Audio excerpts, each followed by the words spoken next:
All right. Good morning, everyone. It is July 16th. This is C4 Metro Subcommittee. Your co-chairs are Commissioner Paul Savas and Mayor Buck. Co-chairs, the meeting is yours. Great. Good morning, everyone. I guess people will still be joining us. Mayor Buck, you want to take it away?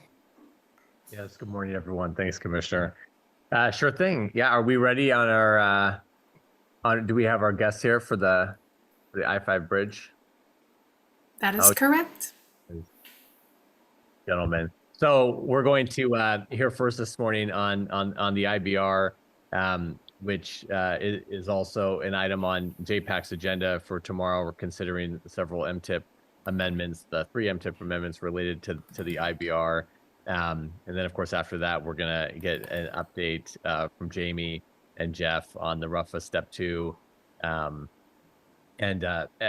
It's kind of a JPAC. Finally, tomorrow we're approving all of these projects that we've been considering, all the RUFA package as a whole, but then specifically the Step 2 projects, that list, as well as the bonded projects over the kind of the next decade through that Step 1 process. Those particular projects we all heard MTIP or locally preferred alternatives on many of those projects in the recent meetings here. So that's kind of what's going on in the JPAC world. But without any further delay, we'll turn things over to Mr. Johnson and team here. It's great to see you all. Good morning. Good morning, everyone. So for those who I haven't met, I'm Greg Johnson. I'm the Interstate Bridge Replacement Program Administrator. And I think Ray Mabey is on with me also. So Ray, if you could introduce yourself. Yeah, good morning, everyone. Ray Mabey, Assistant Administrator for the Interstate Bridge. All right, and if we could have someone pull up the slides, we'll quickly run through and leave ample time for questions. So. Yes, please. Thank you.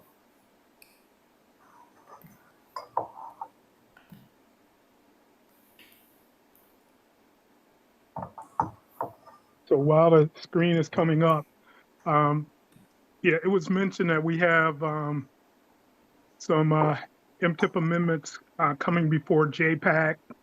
This is an important phase for the program. As many of you know, we have been churning towards getting into construction for the last 3.5 years. We are reaching that point where we're ready to start that process. So that's what we're here to talk to you about and explain why we are where we are and what we need from JPAC. So if we can go to the next slide, please. So once again, and you folks know this, that I-5 is a critical link in the transportation system, not just locally and regionally, but nationally.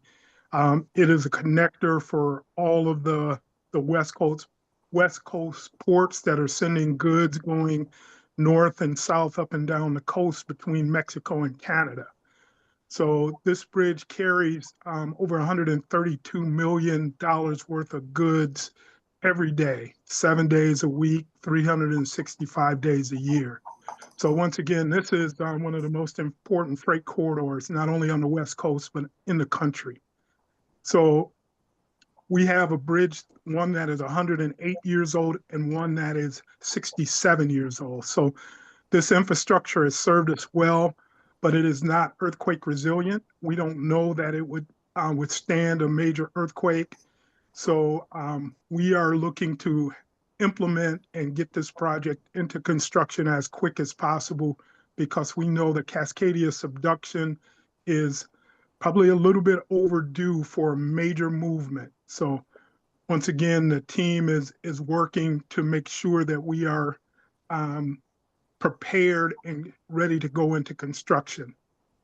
So once again, the investments that we make, we're going to make this an earthquake resilient structure, but we're also looking to make this a multimodal structure that can move freight that can move people and goods across the Columbia River. Only two ways to cross this river in the Portland, Vancouver area. This is critical infrastructure. So once again, as we look to start construction, we know that we will be bringing economic value to the region. We know that with every $1 billion that we invest in construction, there will be over 5,000 direct construction jobs created and over 10,000 indirect secondary jobs for suppliers, for folks who are related to the construction industry, as well as folks who will be supplying goods and services such as hotels, restaurants, and things of that nature. So this is going to be an economic shot in the arm to the region. So let's go to the next slide, please. So this is a very busy slide, but this is a graphical representation of what the modified locally preferred alternative is that was agreed to by the 8 partners, including the 2 cities, the 2 ports, the 2 metropolitan planning organizations. Who am I missing? Both DOTs as well as both transit agencies. So what this shows is that this is a 5-mile corridor with 7 interchanges. And we often get questions, why are you doing work on the 7 interchanges? These 7 interchanges are so closely spaced, they act like one large complex of an interchange. And 70% of the traffic that crosses this bridge is either getting on or getting off on one of these 7 interchanges, meaning that only 30% of the traffic is true through traffic. So this is important that these interchanges get modernized for safety as well as congestion issues that's related to the closeness. But you can also see that we are looking to extend light rail from the Expo Center. The yellow line currently ends at the Expo Center. We're looking to extend this 2 miles into the city of Vancouver, stopping at Evergreen Street. And the purpose for a focus on transit is that we project in 2045, we will have between 170 and 180,000 trips per day. And we can't build freeways wide enough to handle that load of traffic without destroying half of downtown Vancouver, without wiping out a significant portion of Hayden Island. So having an alternative way, a multimodal way for folks to cross is imperative. We also are showing connections to the regional bike, walk, and road trails in the area. So we will have a facility on the bridge going across that will allow folks to connect in that mode of transportation. So once again, this slide is just an overview of what we have studied during the draft supplemental and what we are carrying forward in this final supplemental environmental impact statement process. So let's go to the next slide, please.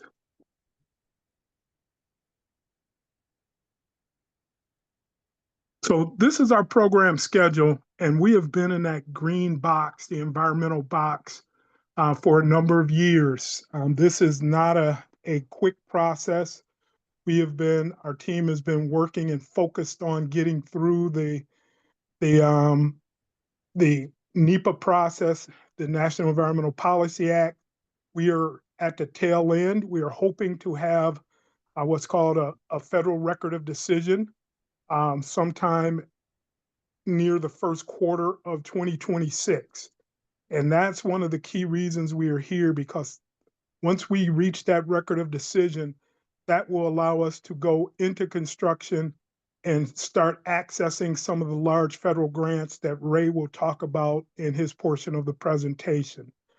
But you can see we've been doing a number of other things concurrently along with the environmental phase. We're working on permitting. The pre-construction phase of getting things ready for contracting has been one of our focus areas. We continue to do design, and design will carry on throughout all the phases of this program. We have one more grant that we are working on, one more very large grant, which is $1 billion Federal Transit Administration grant that we are in the process, in the pipeline for. We also continue to consult with the 10 federally recognized tribes in the region to make sure that their voices are heard and reflected in the work we're doing. And our community engagement has been tremendously robust. We are geared back up this summer. We're at a number of fairs and festivals and different events around each of the states to make sure that folks understand how they can have input into what this project looks like, final design choices, things of that nature. So this program schedule is I show it at almost every presentation I do. It's one of the most important things to keep us on track. We tell folks that one of the biggest enemies of mega projects is time.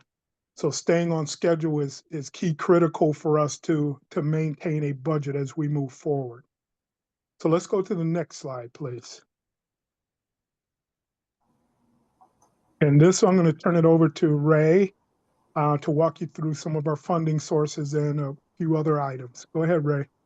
Yeah, thank you, Greg. Good morning. Once again, my name is Ray Mabee, Assistant Administrator for Interstate Bridge. Go over a few slides for you this morning and talk about the amendments being considered. But this slide shows at the top, our cost estimate is a range between $5 and $7.5 billion. And we've assembled quite an array of different funding sources. And really there is, as Greg mentioned, just really one puzzle piece missing that we are continuing to work on and in the pipeline for. But I'll walk through this very briefly and then go on to the next slide. We've got existing funding that both states committed on the first two rows that really helped the program launch and get in place. Both states early on committed $1 billion each to this program.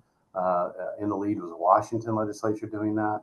That's really critical for us to show that local commitment, not only between the commitment and agreement between the program partners, but the state funding commitment.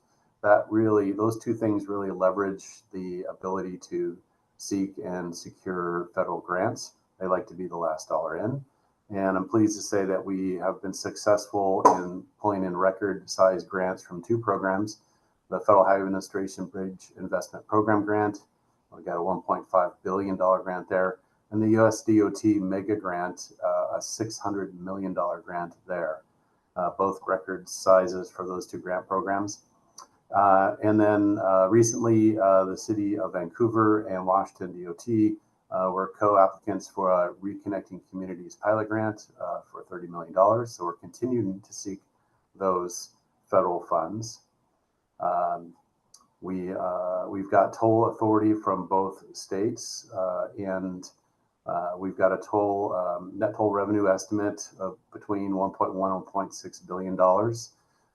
Just as a reminder, the DOTs do not set toll rates and policies. The transportation commissions of both states do, and they are right now completing a investment grade analysis around toll rates and revenues and policies, and we'll be considering what those look like in the future here shortly. And then the last piece of funding that Greg mentioned is the Federal Transit Administration Capital Investment Grant Program, and we got a range there, but we're seeking about $1 billion from them to really give us that spread of funding that we believe helps us bring this program to life. Next slide, please.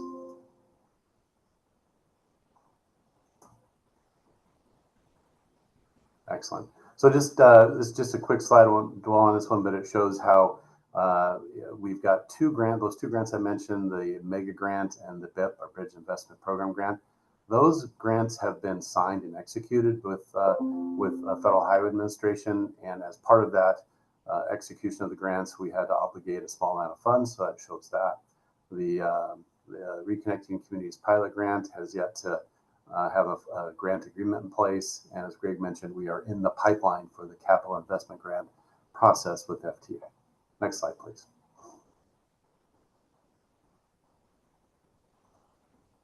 Now, this is a different slide that of the program investments that Greg showed earlier, but this is a way that shows we've got those 5 miles of interstate and 7 interchanges, and the Columbia River Bridge, also North Portland Harbor River Bridge replacements. And we can't do that all at once. We've got to maintain traffic throughout construction, 3 through lanes in each direction throughout construction. In order to do that, we need to stage it. Plus, we want to make sure that we get good bids. We have competitive projects, bidding on the projects, and we provide opportunities for our local contractors to see themselves in this program. So we've broken this program up into 28 different construction and procurement packages. And the colors here represent the extent of those construction packages that would be let and awarded for construction. And you can see that it's quite a bit, but it's built around being able to construct the bridge and the program and maintain traffic throughout and have biddable packages. But the kernel of this is really the Columbia River Bridge. That structure carries all the modes, as Greg mentioned, trucks, cars, pedestrians, bicyclists, people that need to roll across the bridge, as well as transit and light rail. And so that is really the kernel of where the program needs to start and build to the north and then to the south with subsequent projects. And so what's in front of us today is an amendment to continue work on the upcoming projects, but also start the work on the Columbia River Bridge procurement and design work as soon as we have that record of decision Greg mentioned. We really want to get that project underway as soon as possible, to get in the water as soon as possible, so we can get that bridge built and manage exposure to additional inflation and escalation. The other project that we'll talk about today is pre-completion tolling or toll infrastructure, that is gantries and signage. But this really shows the packages that we plan and procurement packages, and it's quite varied. Next slide, please.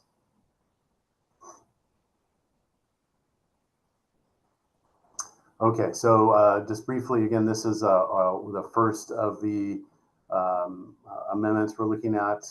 It is kind of a programmatic amendment, looking at continuing the engineering work on the program and program management, getting us the ability to start to secure right-of-way and deal with utility relocations. If you're at all familiar, which I'm sure you all are, of project delivery, right-of-way and utilities are some of those long lead items that you need to jump on to make sure that you can not have further delays in your project. So getting that funding in place allows us to begin those processes as soon as possible. Next slide, please.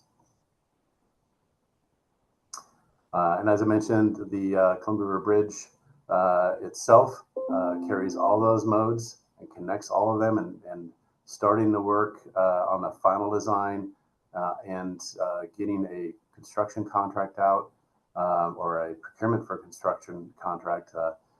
We're currently looking at a progressive design build as a most likely model. We want to release that procurement, that RFP, RFQ, as soon as we have that record of decision, so we can get building on that job. Next slide, please.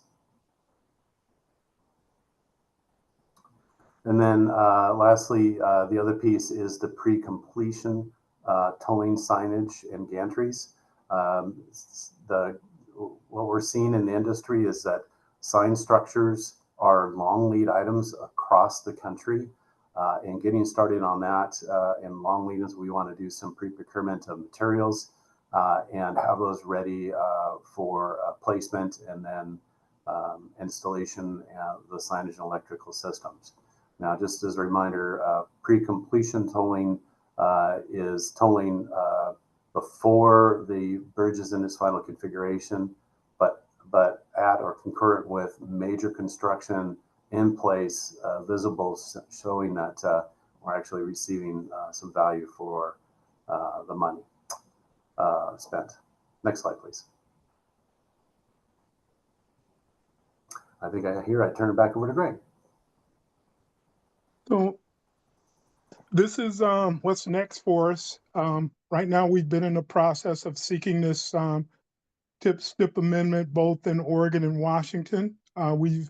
The Washington side has some simpler steps, and we have made it through those steps with the Regional Transportation Council on the Washington side.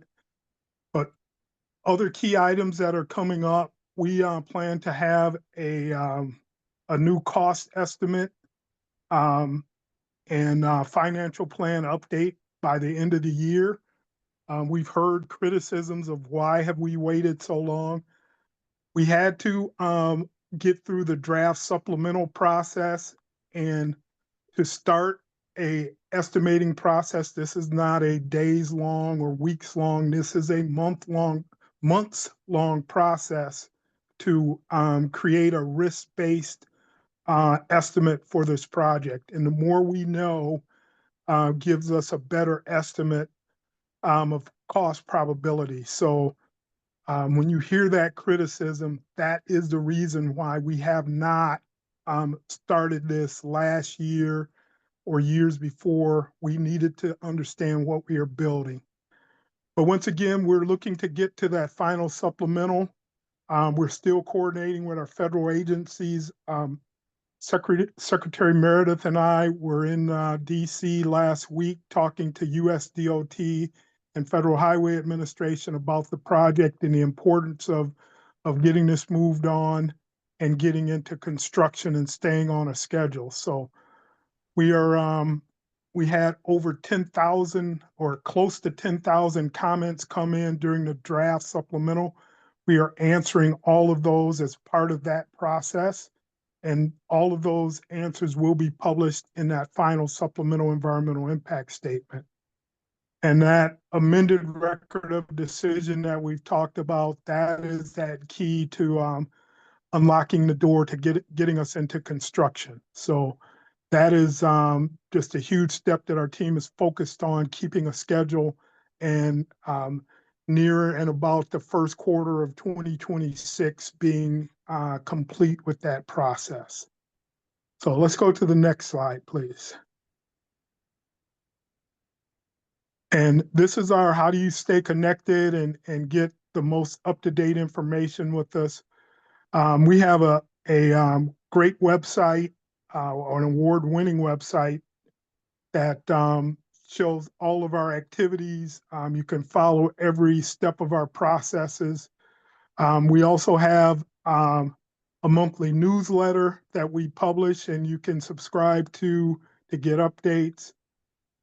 We also have office hours where folks can either virtually come in and visit or physically come into our office and sit down with our technical staff and understand some of their and answer some of their questions. So this is our commitment to being out in the community. We are attending meetings and engaging with the community throughout this. So if there are ever any time that you folks need us to come to an event, to table at an event, or to come make a presentation, our team will make ourselves available to do that work.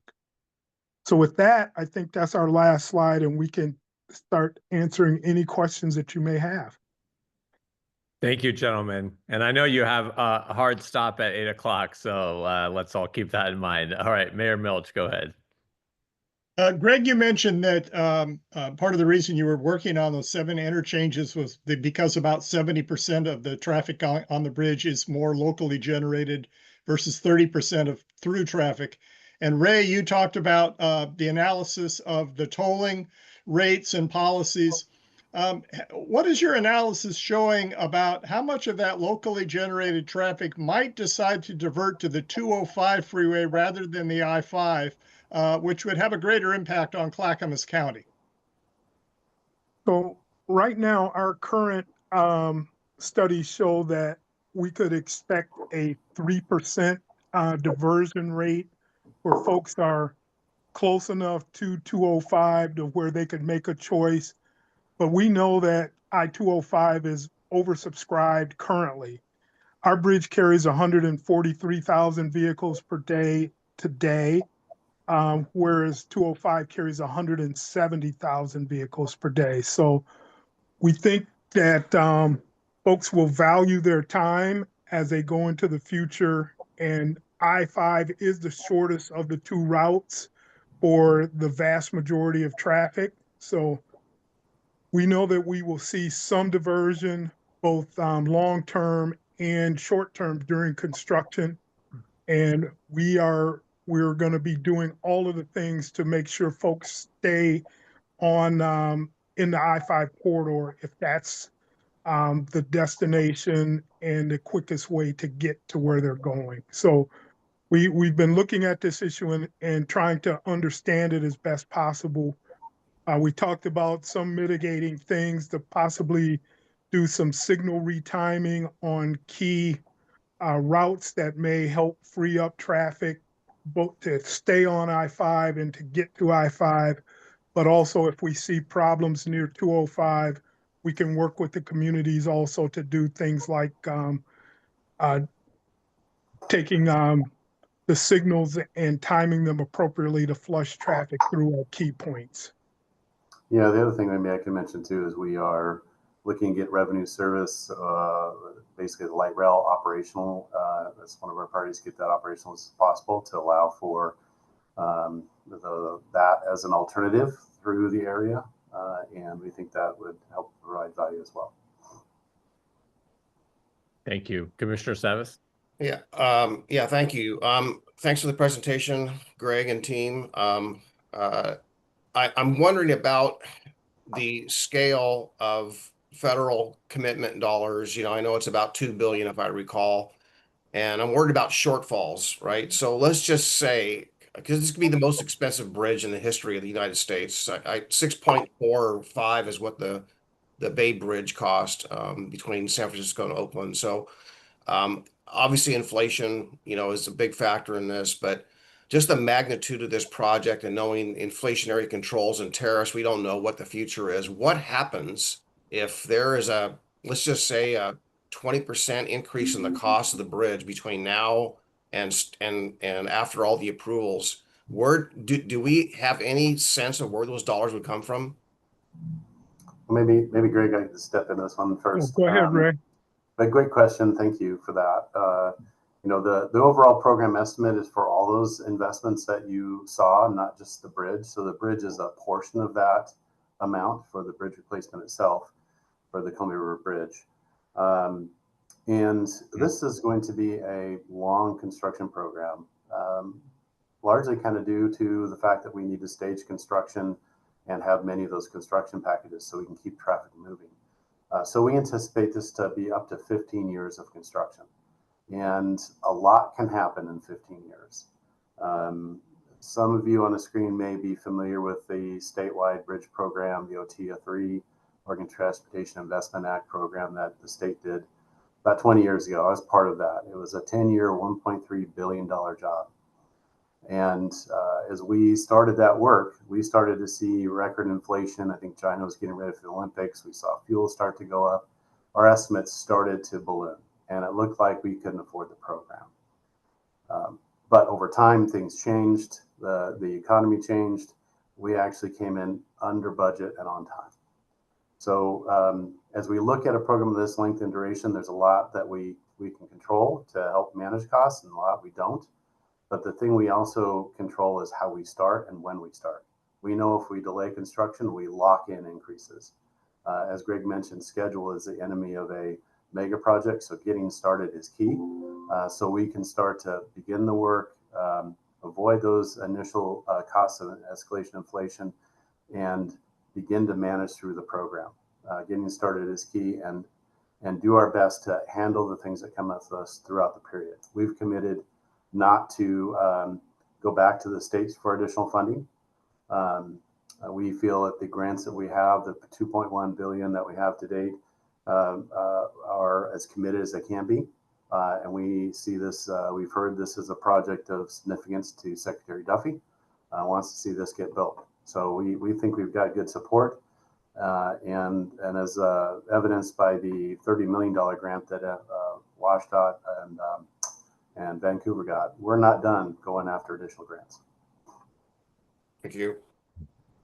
Well, thank you very much, gentlemen. If nothing else, 10 to 15 years is really going to curb those illegal fireworks sales up there in Vancouver. So, well, someone should study that impact. We really, I know, I like that. I know you all have to take off to your next meeting, but we really appreciate your time and being here to provide these updates. Thank you for the opportunity. Yep, thank you so much, and we appreciate you guys. So good to see you all. Have a great day. You too. Thank you. All right, and we're going to move right on here to RUFA Step 2, Engagement Opportunities with Ms. Stasny and Mr. Owens. Yes, hello, good morning. Thank you for having us. Jeff Owen with Clackamas County Long Range Transportation Planning. So just a brief update here for those that remember all the steps along the way for the Regional Flex Fund allocation with Metro for this cycle. This has been a long road, and we are nearing the kind of final package here coming to JPAC tomorrow morning and then to Metro Council in just a few weeks here at the end of July. The actions here in July is perhaps kind of a little bit of a landing of the plane as the packages come together. And so we are here to remind you that we have been successful for the Step 2 competitive package of projects within the Regional Flex Fund allocation, successful at getting the top three priorities from this group's recent letter into Metro in June, which are number one, the first project is the City of Gladstone's historic trolley trail bridge construction. Number two, the City of Milwaukee's Railroad Avenue multi-use path. And number three, project development for Oregon City, the Oregon 99E McLaughlin Boulevard project. So we are really happy to report that good news. So that is coming to JPAC tomorrow morning. This has been a nice long road with different bumps along the way, but we do happy to just make sure and remind you that is coming to a close here.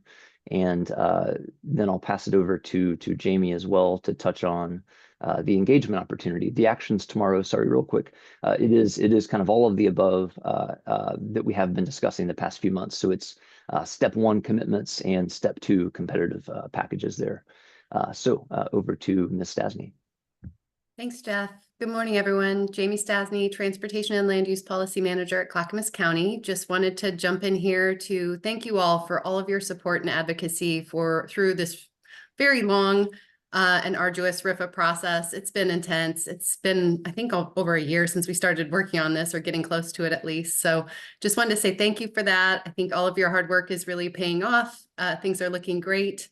And we would love to have you join us at JPAC tomorrow morning, either virtually or in person, to express your gratitude for the reflection of all your hard work in the package. So just wanted to put that out there. If anyone has time to pop in to say thank you, happy to work with you on talking points. You can reach out to me directly.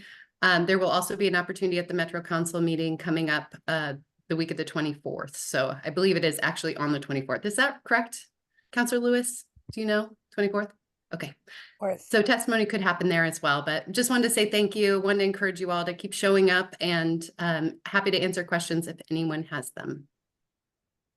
Thank you both. Does anyone have any questions? Okay. Well, we appreciate all of your advocacy and work along the way here as well. It is a great, I think a successful outcome for Clackamas County. So it's good. Okay, we'll move into the TPAC updates. Jeff, Will, good morning. I guess that's my cue. Good morning, mayors, councilors, and commissioners. I'm Will Farley. I'm the representative for the cities of Clackamas County on TPAC. You've heard pretty much updates on everything we got to hear in our last meeting. We forwarded a recommendation to JPAC for the RUFA program to fund the bond debt service, their programs, and the Step 2 competitive projects around the region, including 3 of them from Clackamas County that Jeff Owen just talked about. We also forwarded a recommendation for what was called Step 1A 2.1 for a new bond program that provided funding to 82nd Avenue, TV Highway, Montgomery Park Streetcar, the Earthquake Ready Burnside Bridge, and the Sunrise Corridor. There was some objection raised in the meeting by a community representative regarding the funding of the Sunrise Corridor due to a recent failure to pass the transportation package at the legislature. But it seemed like everyone was pretty much on board with all the funding or all of the recommendations to go forward to JPACT for both Step 1A, Step 1A.1, Step 1B, and Step 2. We also made a recommendation for the 3 projects associated with the Interstate 5 Interstate Bridge Replacement Program, as you were just briefed on. We all recognize how critical that project is, but stressed the need for more communication and transparency from the project team. We also got an overview of the draft climate, let's see, I always miss this one. The climate action plan being developed for the climate pollution reduction grant. This is expected to go to public comment this fall. Any questions or anything I missed, Jeff? No, simply we will also be looking for a little bit of a break as many of the committees take a break. So our next one may not be till September. Thank you all. Gentlemen, what do you think what does TPAC think is missing in the communication from the IBR team? We did submit just a few questions for additional work that would be a little more near-term impacts. And so we submitted those into the draft SEIS, which was back at the end of 24. So as the speakers alluded to earlier, they received a lot of comment. And so they are in the process still of getting back some of that. So we simply, as a little bit of a point of order, abstained just to kind of acknowledge that we have requested a little more information, but still understanding it's a giant priority for the region and in both states. So it is moving forward tomorrow into JPACT. All right, thank you. Any questions, anyone? Commissioner Savas? Yeah, I just want to, I'd love to hear insights from others. Maybe Councilor Lewis could jump in on this as well, but I just want to share that there's a lot of emotion right now with regard, actually in the last 30 days or so prior to sine die around the package and the whys and why nots and the scope of it. And it was a month ago that I was at JPACT and I was approached by someone who was critical of Clackamas County because we were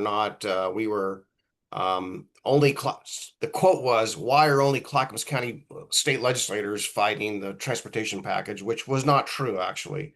So I just want to alert everyone to the fact that the morning of that meeting, I shared with that there were actually 3 other state legislators that were outside of Clackamas County that were also part of, at that moment, certainly a point in time, a moment in time. So there's this, I think this bubbled up at TPAC as well, that somehow it seems to be Clackamas County was kind of being thrown under the bus unfairly with regard to the state, the package, the progress of the package at that time. And apparently that's still there as of Friday. It's to some degree. It's probably got twists and turns and different complexions to it. My concern really going forward is that there is, and I'm hearing it almost daily, and I have another phone meeting this morning with someone who's been in Salem all week. So all to say, I think we need to be aware and alert to some of the political things, whether it's the IBR and the cost, but I think a lot of people or a lot of groups, advocacy groups, putting government aside for the moment, that are have seats at these tables, and will be speaking tomorrow and be speaking at the Metro meeting on the 24th. You're going to hear a lot of people that are going to be critical of any project that's got lanes to it, period. That's the way it appears to me. So I don't know how to better, it's too long-winded and detailed of probably who or what and all the whys, and is very highly politically charged. But I just want to alert everyone, it is politically charged right now, and I expect that it's not going to go away anytime soon. Thank you, Commissioner Savas. Okay. Okay, we are going to move on to the next portion of the agenda with MPAC updates, and we have our friends from Metro to present on a couple of items.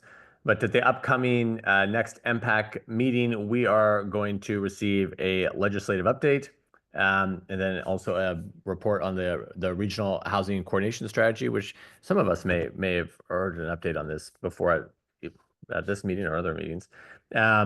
And then just a general housing update as well. So we're going to talk this morning about that housing coordination strategy. So Erin is here. Good morning, and friends.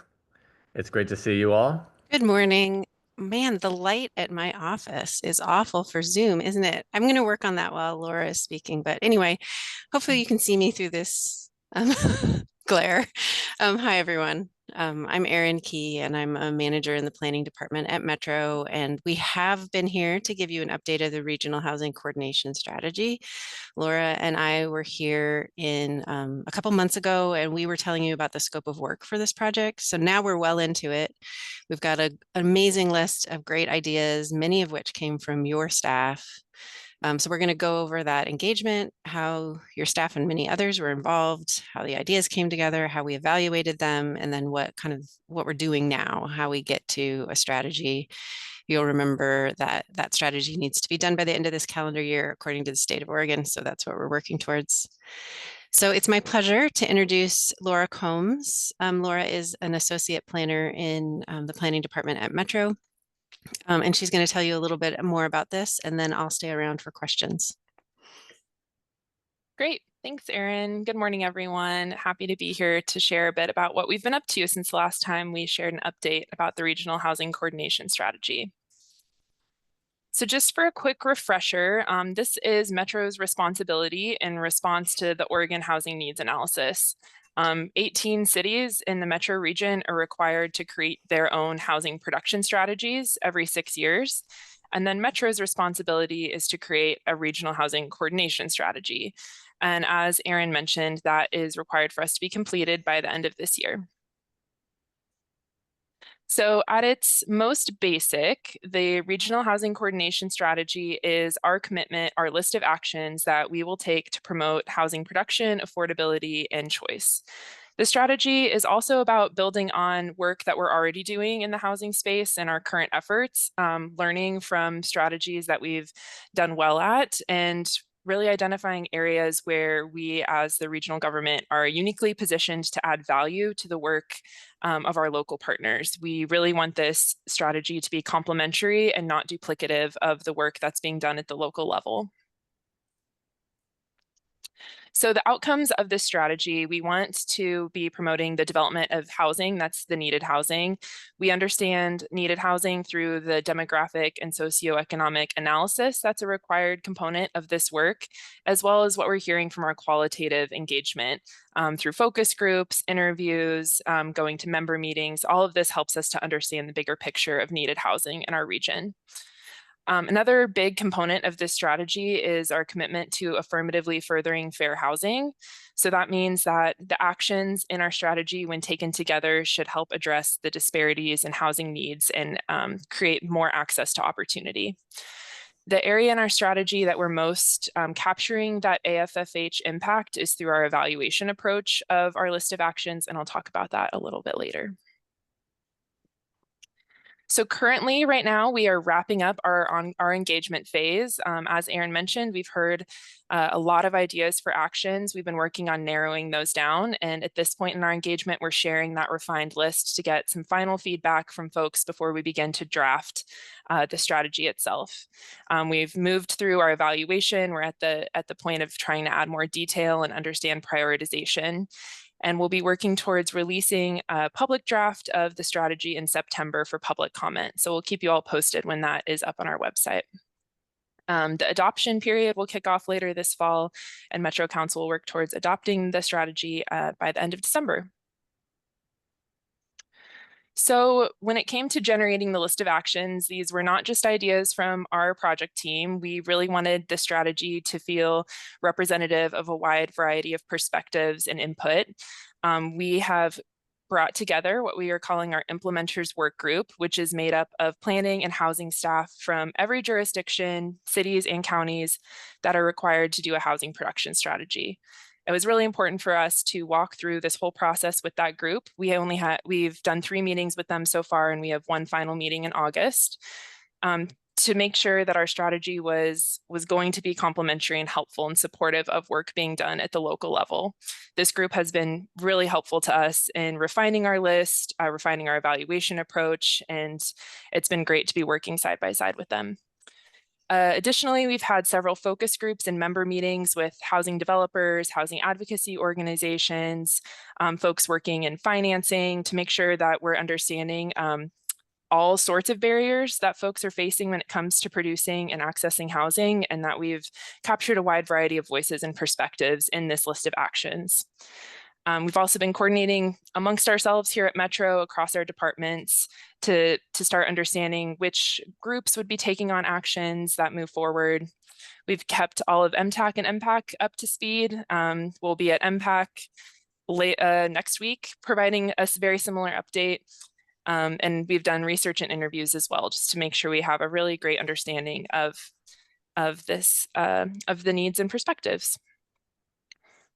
So once we got all of the ideas, we had over 100 ideas that we collected through our engagement process.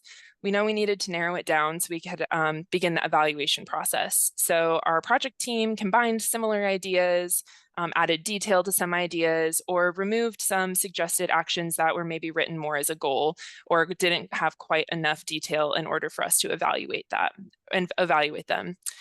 And where that left us was a list of 36 actions. We called this our revised list of actions, and these were the actions that we evaluated.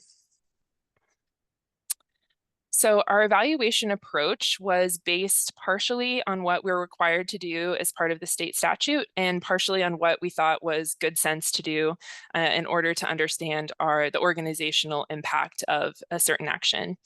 So we came up with these 3 categories of evaluation criteria.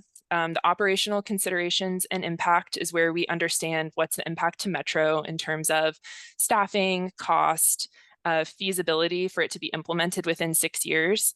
And then our biggest component in this category was impact on regional coordination. So is the action really helpful across the region? Is it helpful to other jurisdictional work?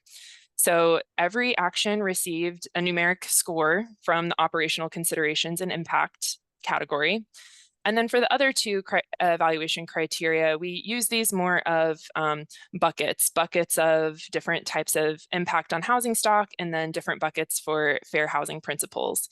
And instead of giving scores in these sections, we just tried to understand if an action met the intent of those categories. And at the end of the day, we wanted to make sure that all of the refined list was meeting all of the different categories for impact on housing stock and AFFH to make sure we were really proposing a well-rounded strategy. So after that process, we came up with this shorter list of our highest scoring actions, and we presented this list to the implementers work group for their feedback on, does this make sense? Is this resonating with you all? These bolded actions are the ones that we heard the most support for from our implementers work group. We heard a lot of consensus around these being high value actions that they would want to see Metro move forward. We also, when we presented that full list of 36 to them, heard that these 2 should be also elevated for consideration.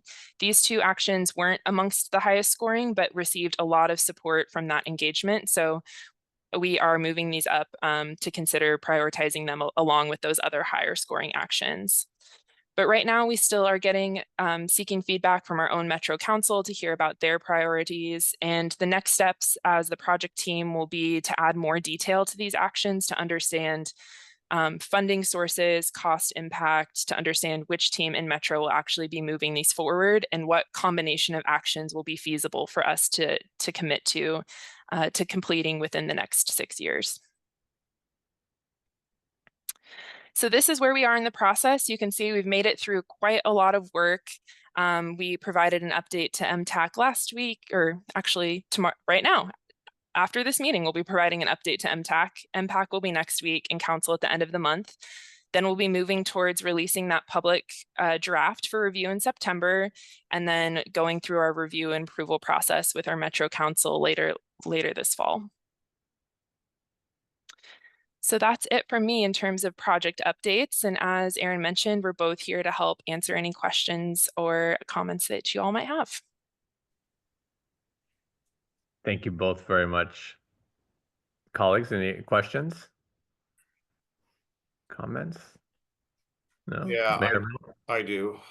Oh, Go ahead, Mayor okay. Milch. Okay, Mayor Milch, then Commissioner Sass. I noticed on there you mentioned one of the strategies you were considering was an affordable housing bond. I know that Metro has just decided not to go after the renewal of the SHS bond and modification of its terms, which would have included possibly using some SHS funds for the purchase of affordable housing. Would this be sort of a substitute measure that you might be going out to the voters for? No, it really isn't nearly that baked. It's just an idea. It's really the concept that Metro find a way, but not a clear path, find some way to provide more funding for affordable housing the way the bond did. So there's no clear path for how that would happen. Obviously, our council has been working hard together with the community for months to try to figure out a path. And so that work will continue. Thank you.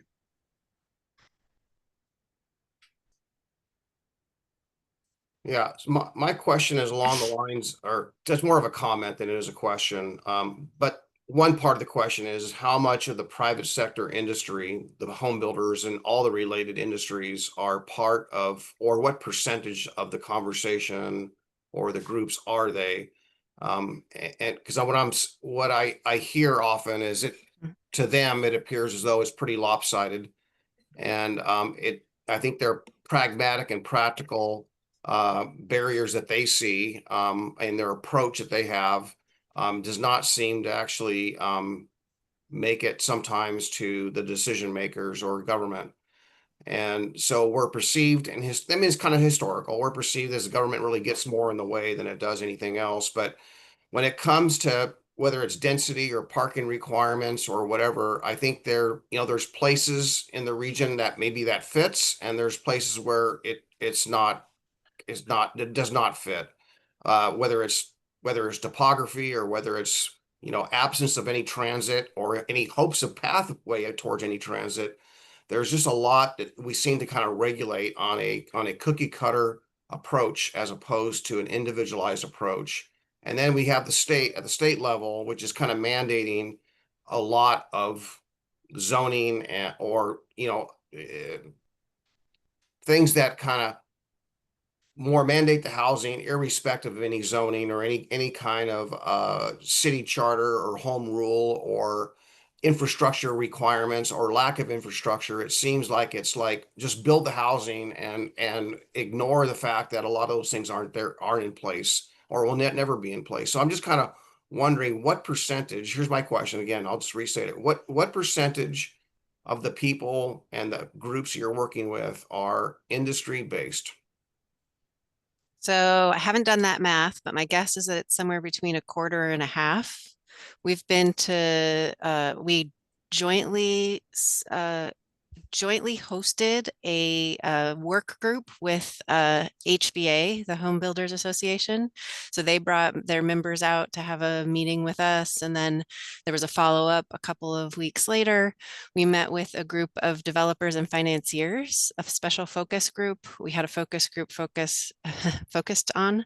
We had a focus group with where we invited affordable housing developers and providers. So we have tried we've tried quite hard to connect with industry and understand what their needs are and their thoughts for what Metro could do to support them in producing more housing. Okay, well, thank you for that. I appreciate that. What I often hear, I'll just say this: what I often hear, there's a a development that's happening down the street from where I am here, within about with less than a mile away from where I live. And their hang up is literally the market. What is being mandated to be built is not marketable. And so they started the project, and now they're considering pulling back because the investment, they just don't feel that there's gonna be any buyers or takers for what they're building. So I'll I leave it know, there. isn't that wild? It's frustrating and surprising to hear things like that, but I've heard it too through this process. The difficulty of and it connects to the difficulty of getting financiers, investors, and banks because they're looking for that return. Our rents have been stagnant and in some places going down. And you would think this would be a good thing, that this would help with our huge affordable housing crisis, but it actually isn't helping produce new housing. Yeah, we've got a lot of things to work through. It's frustrating to hear that kind of information. Yeah. But that's not just in your neighborhood. Yeah, I think that's I happening. just want to share that, the people that hear it the most are probably the planning staff of the 25 cities in this region. They're hearing it on the front line. They're at the counter Yeah. talking to people. So that might be a resource you might look at a little bit harder in listening, let alone what the cities outside this region are saying, which is heavy on infrastructure requirements or lack of infrastructure. But just throwing that out there. I know ours is more metro region focused, so that's why I want to just point out the 25 city planning departments. Thank you. Thank you. Councilor Pratt. Oh, hi. I wanted to, on a positive note, I saw under your actions for implementation funding and support that you're planning for annual meetings with the counties and cities by the Metro councilors. And I just wanted to emphasize how important I think that is for you to have that feedback, because each of us or each of our jurisdictions has unique needs, and it's so important that that's heard and dealt with, and that we're not all put in this cookie cutter thing that so often happens. Thanks. Thank you. Yeah, again, that's an idea that's come forward, and it's really helpful to go out to groups like this and to hear what you see on that list that you'd like to prioritize. So thanks for giving us that information. I think the list looks really good, and the actions are all ones that seem to kind of fit well within what the cities, well, at least from the city perspective, like the actions that we have in our housing production strategies, things that would just augment those strategies, and really feel like appropriate for a metro level plan.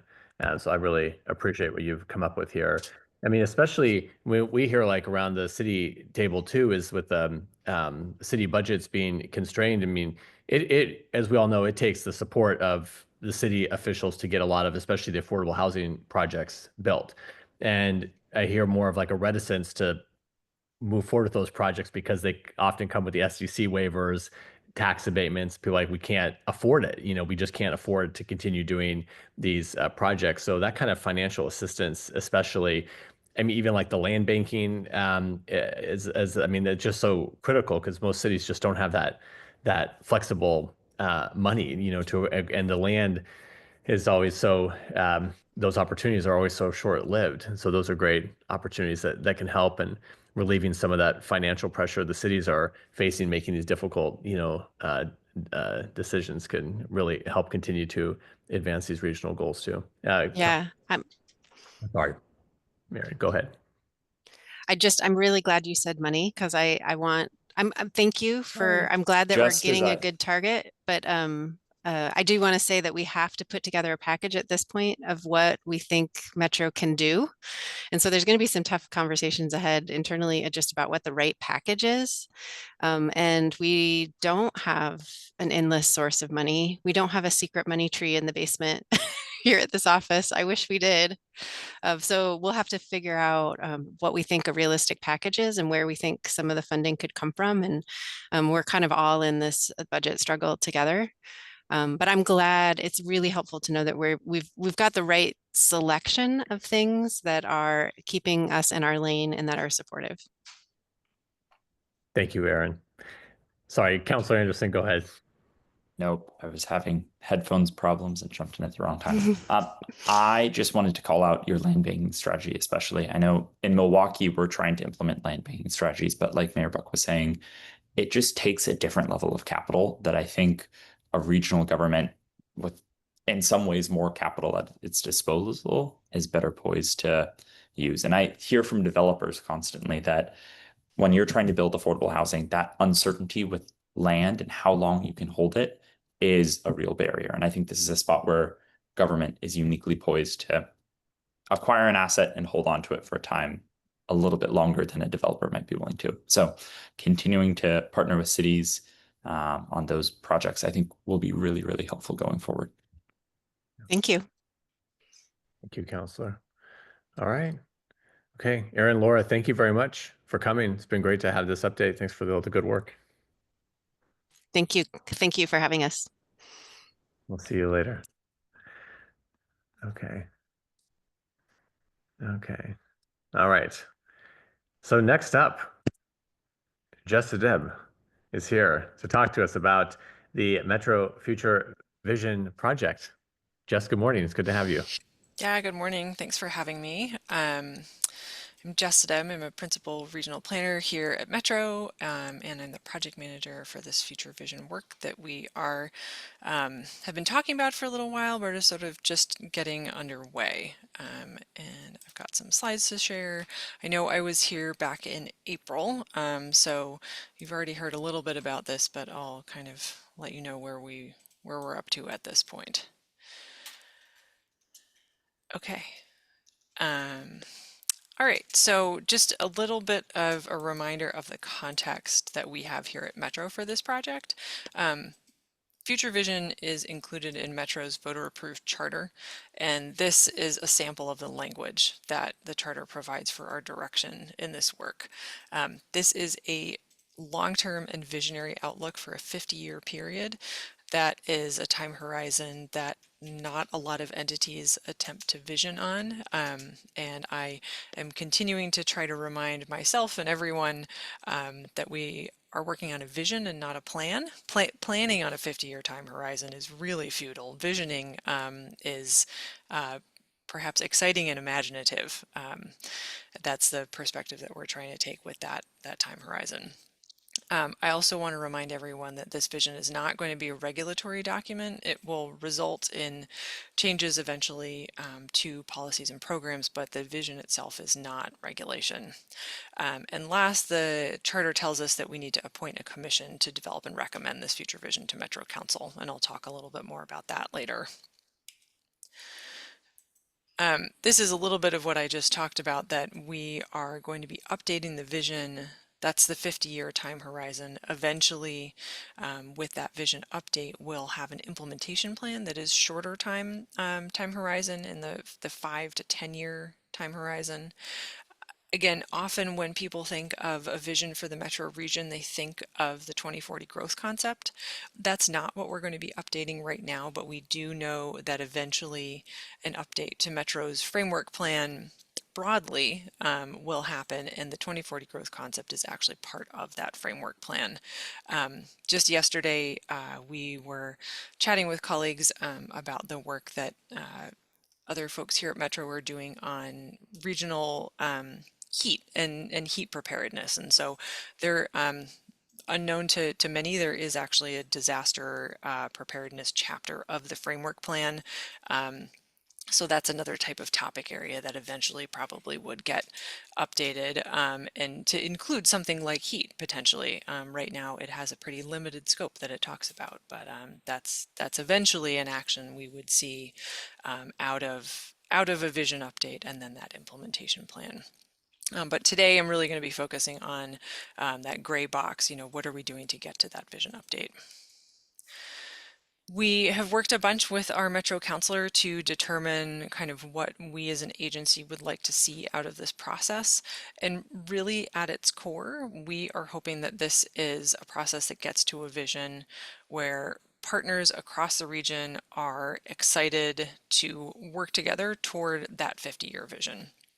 And when we say partners, it's not only folks like you all from government who are on this call this morning. It is the business community, it is philanthropy, it is our partners in community-based organizations, in higher ed and other parts of the education system. It really takes everyone kind of pulling together to work towards something as ambitious as a 50-year vision. And so we're hoping that the process itself pulls together those types of partners to get to a vision that everyone's bought into. The bullets on the bottom of this slide are really what we are aspiring to in creating that vision. Again, it's a vision. We will get to an actionable implementation plan.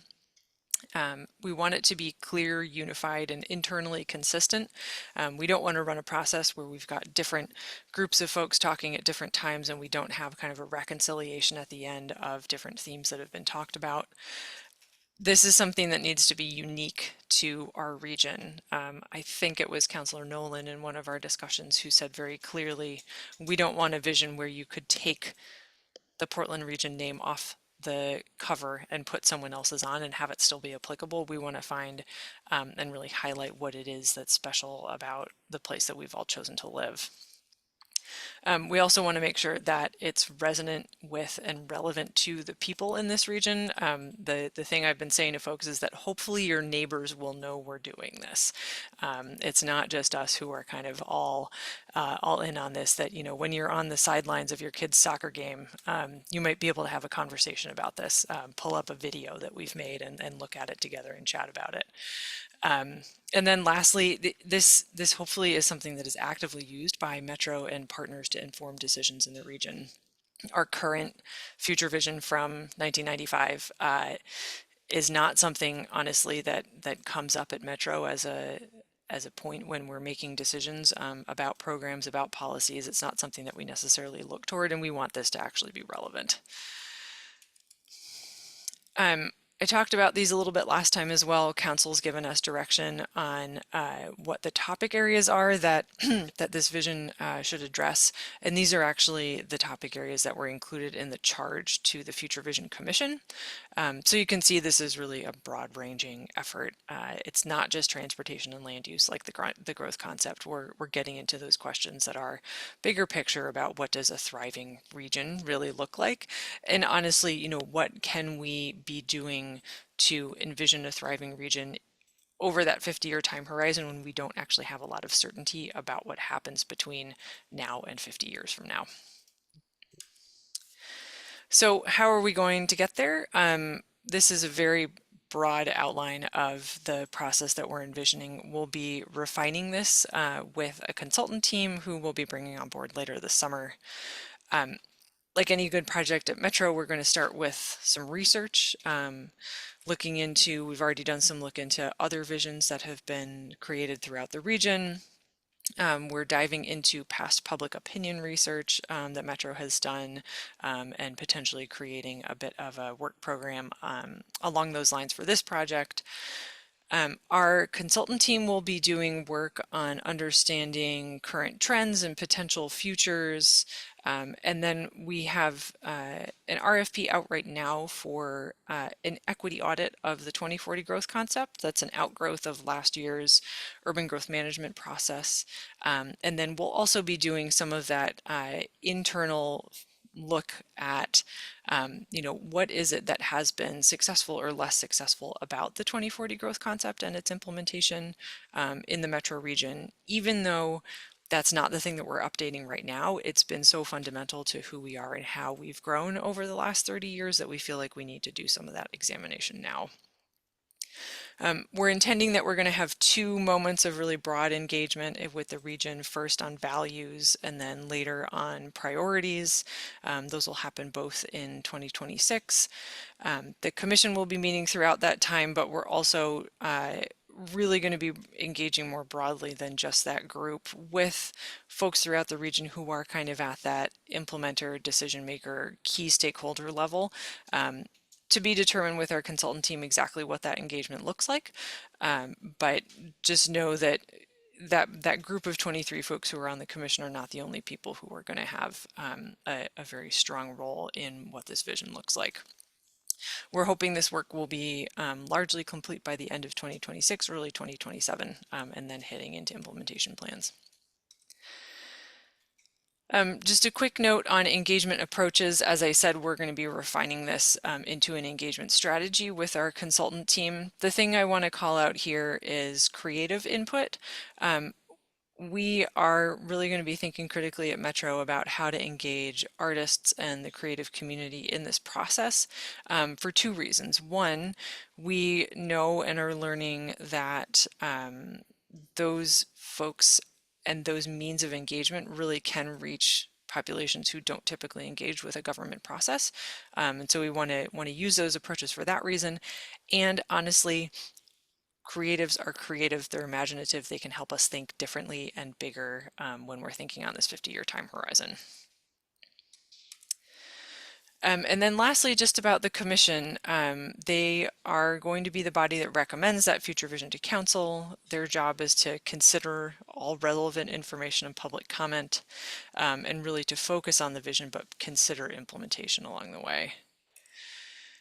The role that they've been given is to, be an ambassador, build connections across those sectors that I mentioned earlier. It's business, it's government, it's creatives, it's higher ed. Think about topics from a systems perspective and really participate in all of the discussions at the table, no matter whether they are the expert in that, that given thing or not, because they have something valuable to bring. Metro Council gave us direction that this should generally be the composition of the commission.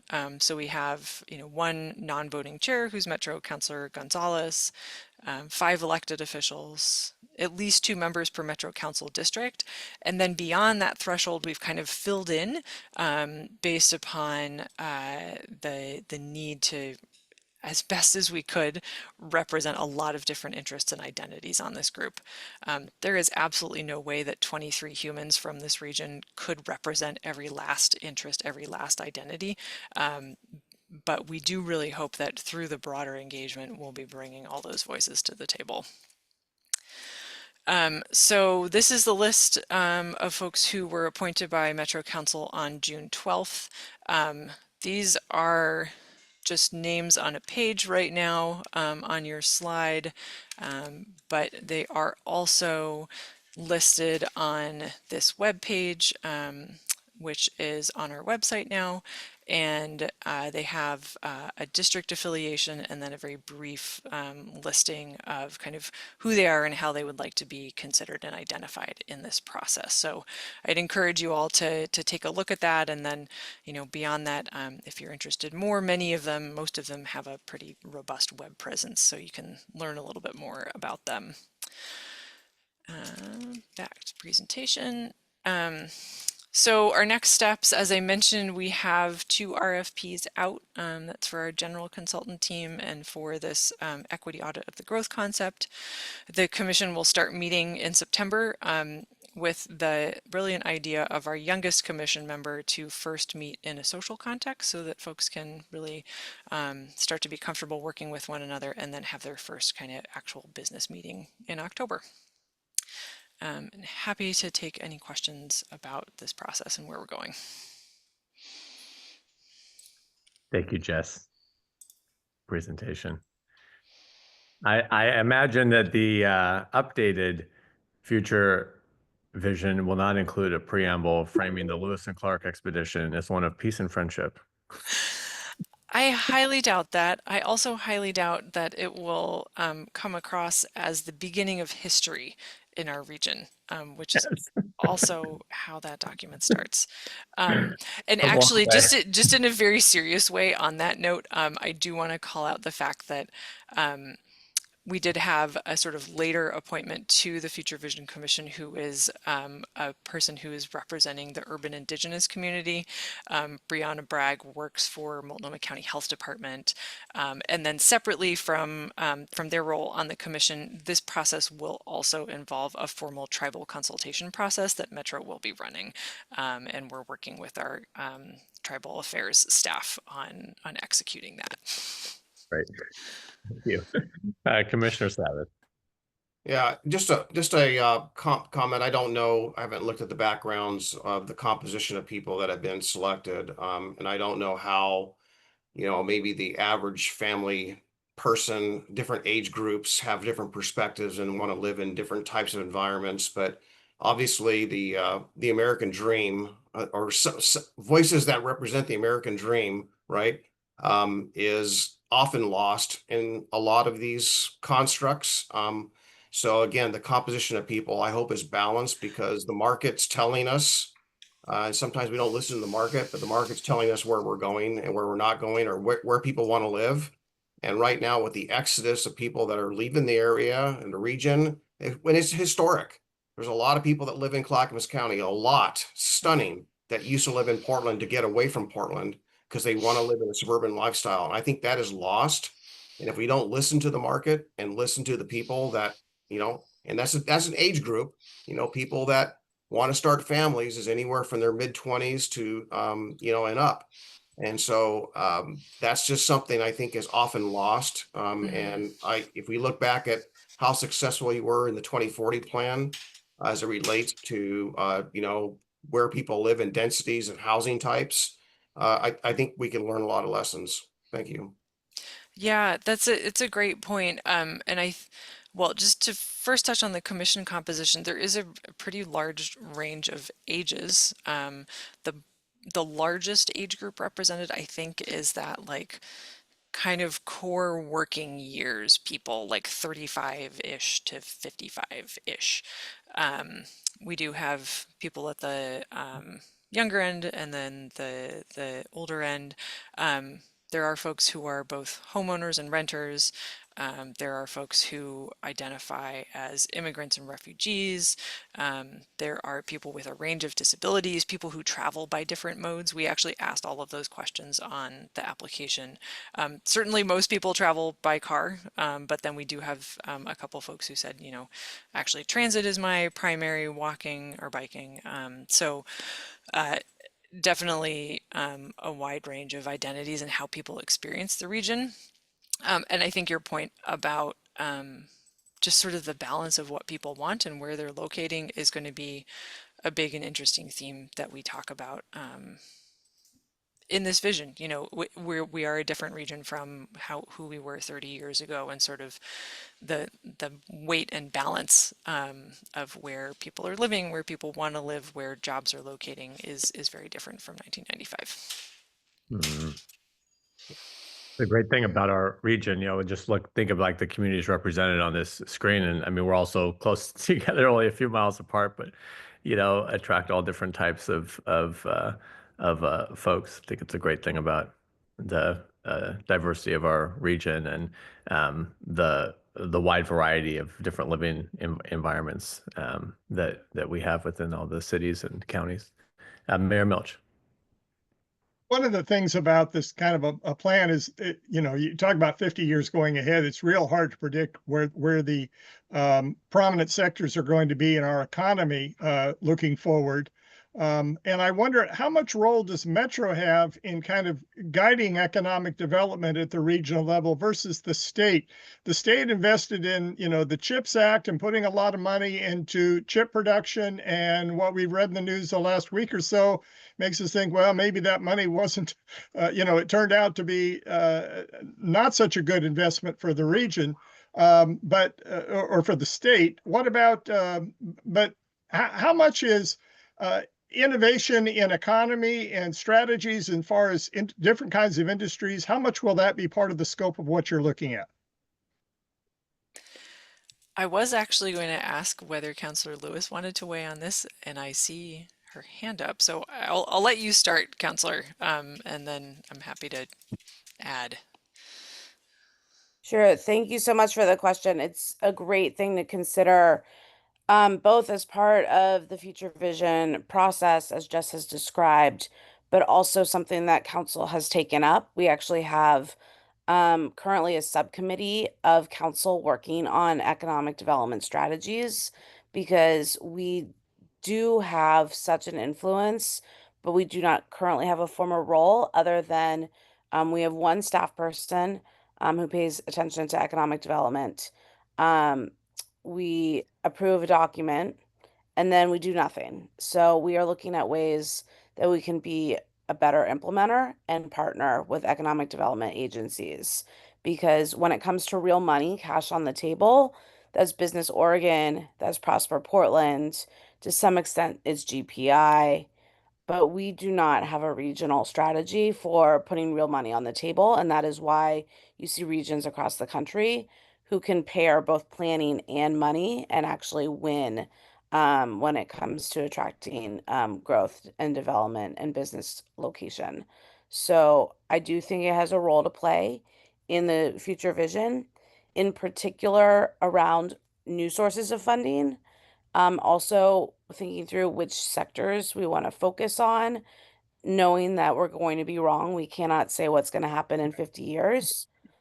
But I do think Future Vision should talk about what sectors are the engines of the economy. And nice shirt, Jess. Some of it's going to be sports. Some of it's going to be arts and culture.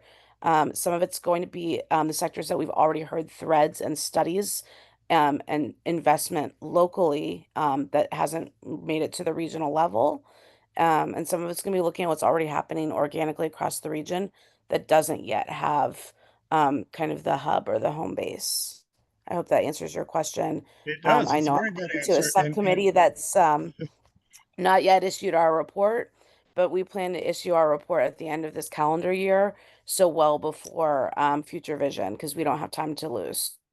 Yeah, no, I'm excited that you're thinking in that direction. I think it's real important right now. Yeah. I think the only thing that I would add is that this is a theme that we have also kept hearing in early conversations that we're having across different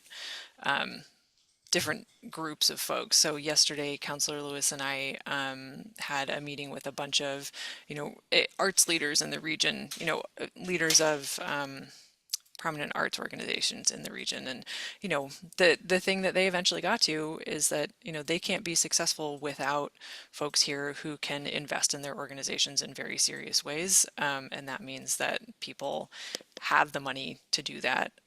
We also hear this from the development community because the folks who are part of their stack, who are investors, are looking at very a small set of metrics. It's population growth, job growth. And so I think that it's also our job to kind of draw those lines for folks and make clear what the ties are between a robust and successful regional economic development strategy and the other benefits that it brings to the region that are beyond kind of the first things that people think about when they hear that that set of words together. Great. Okay. All right. Anyone else? Okay. Well, Jess, thank you very much. Great update. We appreciate you being here. Thank you. Okay. MTech updates. Just present you that. Good morning. This is Jamie back again. Jamie Stasny, Transportation and Land Use Policy Manager. Apologies. I am not going to be able to be on camera as I am currently en route to Metro for the MTech meeting. We will be discussing a new bill that passed that will streamline the Metro District annexation process. We'll talk about the Comprehensive Climate Action Plan and provide some feedback on the draft climate actions. And we'll hear a presentation and give some feedback on the Regional Housing Coordination Strategy that Aaron just presented on. That's our morning today, and we'll have an update for you next time we meet. Thank you, Jamie. Drive Thank safe. you. Okay. Anyone have anything else they want to say? No? Okay. Just thank you, everybody. I've been off camera, but I've been listening. Hey, Rory. Good to see Morning. you. Good morning. All right. Well, everyone, be safe in the heat today. And thank you for a good meeting. We'll see you all soon. Thank Bye. you. Adjourned.